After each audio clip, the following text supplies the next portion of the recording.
Boss. Dito po, pre-sample.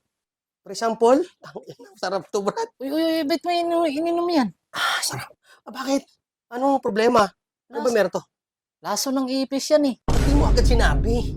Dampot ka ng dampot kasi sir eh. Magtanong ka dyan. Ano effect nito? Anong effect? Sa tingin mo. Sa dinami-dami ba naman kasi ng ititinda mo, pre? Bakit lason pa ng ipis? At ba't nakabaso pa siya?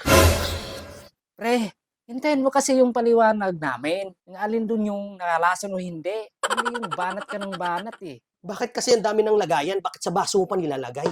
Hindi naman ito yung mga... Yan talagang lagayan pre oh. Kita mo naman yan. Oh.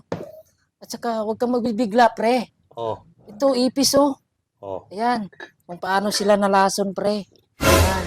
Ito, mga baso na yan. Yan ang panglaso ng ipis. Oh, nainom ko na sa huli ng lahat. Anong gagawin natin? Wala na pre. Walang pag-asa. Bilang unang oras. Siguro 3 oras o 2. O anong effect nito? Wala na. Sa sunod pre, magtanong ka ha. Kung saan yung makain dyan o lason. Kung nasa langit ka na, magtanong-tanong ka kay Pedro ha. Baka mamaya, kung ituro yung daan, doon ka sa ibang daan pupunta. Doon yung tamang daan, doon ka sa mali. Baka doon ka sa mali, mahulog ka sa imperno. Tapos makita mo si Lucifer.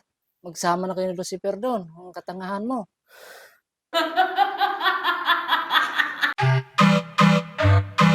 For example to, Brad.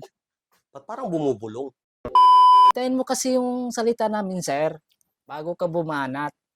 Hindi yung dampot ka na agad. Cut. Hindi, sir. Pre.